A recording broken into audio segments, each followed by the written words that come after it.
Shalom Bapak Ibu, saudara sekalian. Kita berjumpa kembali dalam acara Menerima hari ini. Mari kita tetap rajin untuk belajar firman Tuhan melalui renungan singkat dari acara ini.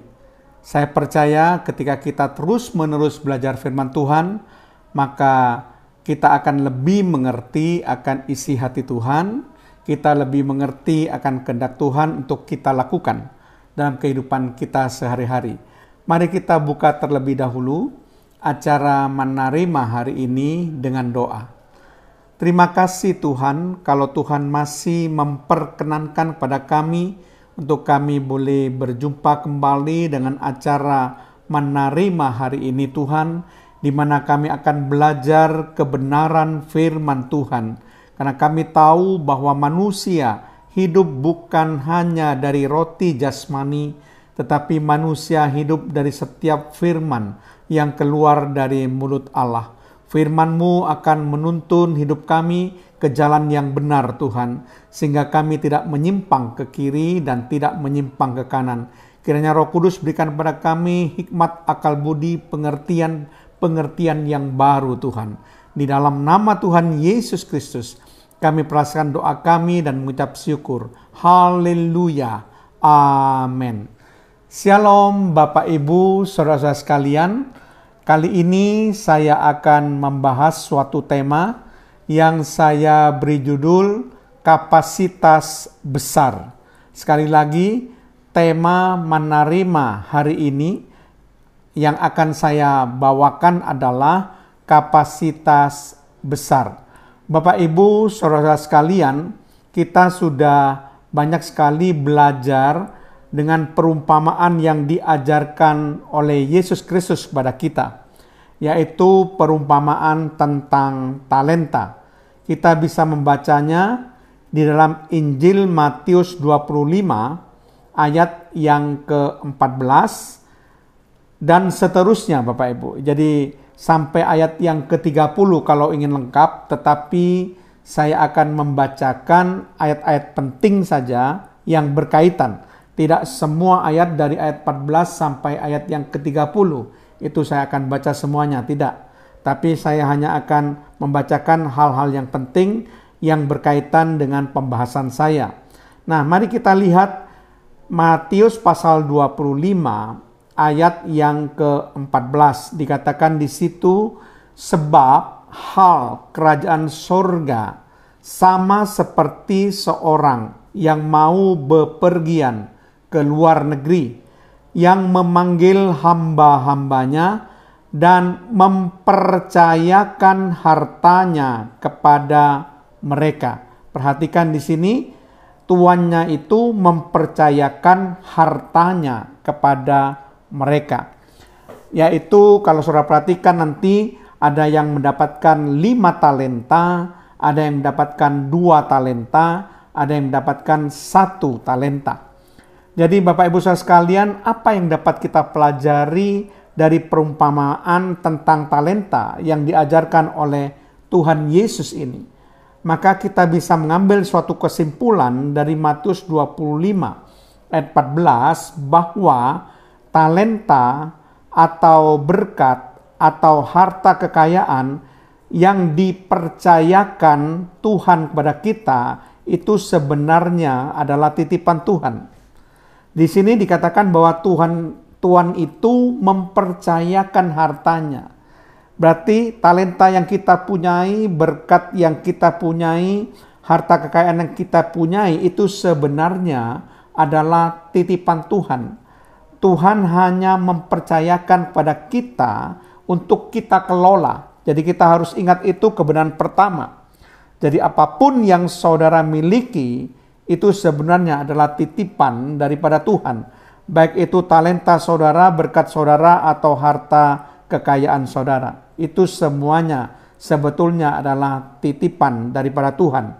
Nah, kita akan membaca Matius 25 ayat yang ke-15. Dikatakan, yang seorang diberikan 5 talenta, yang seorang lagi 2, dan yang seorang lain lagi 1. masing-masing menurut kesanggupannya, lalu ia berangkat.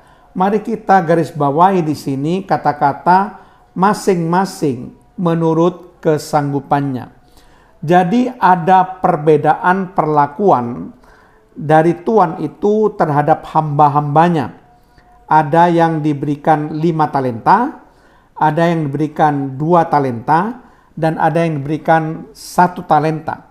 Nah, suatu kebenaran yang dapat kita tangkap di sini adalah bahwa semua ada kapasitasnya, termasuk manusia. Jadi semua itu ada kapasitasnya, termasuk manusia. Jadi apa yang ada di sekitar kita itu sebenarnya memiliki kapasitas masing-masing. Contohnya saja komputer. Itu ada kapasitasnya. Misalnya kapasitas penyimpanan data berapa gigabyte. Itu jadi ada kapasitasnya tetap. Kemudian misalnya apa lagi? Misalnya kendaraan angkut barang. Itu juga ada kapasitasnya. Berapa ton yang sanggup diangkut oleh kendaraan ini. Ruang pertemuan misalnya. Itu juga ada kapasitasnya. Berapa orang yang dapat ditampung di dalam ruang pertemuan ini. Sound system itu pun ada kapasitasnya. Berapa watt yang sanggup dari sound system ini. Pesawat udara itu juga ada kapasitasnya. Yaitu berapa penumpang yang bisa diangkut oleh pesawat ini. Lift yang dipakai di perkantoran itu juga ada kapasitasnya, saudara. Jadi lift ini berapa orang yang mampu untuk ditampung oleh lift ini? Semua juga ada kapasitasnya. Jadi Bapak Ibu Saudara sekalian, semua yang ada di sekitar kita itu ada kapasitasnya. Termasuk juga manusia. Manusia itu memiliki kapasitasnya masing-masing. Tuhan menitipkan hartanya kepada manusia itu berbeda-beda. Masing-masing mendapatkan sesuai dengan kapasitasnya. Tuhan tidak memberikan sesuatu melebihi kapasitas kita. Kapasitas yang seorang dengan yang lain tidak sama. Masing-masing itu menurut kesanggupannya. Atau masing-masing menurut kapasitasnya. Jadi setiap orang punya kapasitas masing-masing untuk menerima berkat daripada Tuhan. Dan hal yang ketiga yang perlu kita renungkan adalah bahwa berkat yang besar perlu kapasitas yang besar. Bapak Ibu Saudara sekalian, kalau saya berikan suatu ilustrasi seorang eksekutif muda misalnya. Dia diberikan pinjaman mobil Mercedes oleh bosnya ketika bosnya akan pergi ke luar negeri. Mobil Mercedes ini boleh dipakai oleh eksekutif muda ini sesuka hati. Karena memang diizinkan oleh bosnya. Maka begitu senangnya eksekutif muda ini, dia memakai mobil Mercedes-Benz dari bosnya untuk dia pakai untuk berjalan-jalan bertamasya dengan seluruh keluarganya. Sehingga tibalah saatnya dia harus mengisi bahan bakar dari mobil Mercedes ini. Kalau biasanya mobilnya sendiri diisi cukup dengan Pertalite, maka mobil bosnya itu berbeda. Karena mobil Mercedes, maka dia harus diisi dengan Pertamax Plus. Nah, ketika diisi full tank, ternyata dia harus mengeluarkan biaya 4-5 kali dari biaya yang biasanya dia isi kepada mobilnya sendiri. Kemudian setelah diisi, dia melanjutkan perjalanan dan karena sesuatu hal, kemudian mobil Mercedes ini menjadi mogok. Dipanggillah tukang atau teknisi untuk bisa memperbaiki. Jadi teknisi atau tukang atau montir yang memang spesialis menangani mobil Mercedes dipanggil. dia harus bayar biaya tukangnya lebih tinggi, kemudian komponen yang rusak itu harus dibeli dengan harga yang jutaan rupiah. Jadi akhirnya eksekutif muda ini sadar bahwa untuk mempunyai sebuah mobil mewah seperti mobil Mercedes itu diperlukan juga kapasitas yang besar pula. Jadi kalau kita ingin mendapatkan berkat besar dari Tuhan, diperlukan kapasitas yang besar. Kalau saya bertanya, kalau penghasilan dari saudara 10 juta, berapa persepuluhan yang harus dikembalikan kepada Tuhan atau dikembalikan ke rumah Tuhan? Tentu semua akan menjawabnya dengan mudah, dikatakan 1 juta rupiah. Ya. Kemudian saya akan bertanya lagi, kalau seandainya Tuhan memberikan 10 miliar kepada saudara, pertanyaannya adalah berapa persepuluhan yang dikembalikan kepada Tuhan atau dikembalikan ke rumah Tuhan? Tentu mereka akan menjawab kalau secara matematis adalah 1 miliar rupiah. Tetapi ada beberapa orang yang ketika mengatakan 1 miliar rupiah, kemudian mereka mengatakan, sayang ya, uang begitu besar diberikan ke rumah Tuhan. Maka saya katakan kepada saudara, itulah sebabnya yang 10 miliar tidak pernah datang kepada saudara. Jangan saudara pernah berdoa atau berharap supaya Tuhan memberikan pada Anda uang sebesar 10 miliar rupiah apabila Anda tidak mempunyai kapasitas hati yang cukup besar untuk memberikan persepuluhan kepada Tuhan sebesar 1 miliar rupiah. Karena untuk berkat yang besar diperlukan kapasitas yang besar pula. Nah, hal yang keempat yang perlu kita renungkan di dalam perumpamaan ini, Tuhan bisa memperbesar kapasitas kita. Sekali lagi, Tuhan bisa memperbesar kapasitas kita. Nah, kalau kita baca Matius pasal 25 ayat 16 sampai 18 dikatakan begini. Segera pergilah hamba yang menerima 5 talenta itu. Ia menjalankan uang itu lalu beroleh laba 5 talenta. Ayat 17. Hamba yang menerima 2 talenta itu pun berbuat demikian juga dan berlaba 2 talenta. Ayat 18. Tetapi hamba yang menerima 1 talenta itu pergi dan menggali lubang di dalam tanah lalu menyembunyikan uang tuannya. Nah, coba kita mulai berhitung. Di dalam ayat yang ke-16 ini dikatakan hamba yang menerima 5 talenta sesuai dengan kapasitas awal.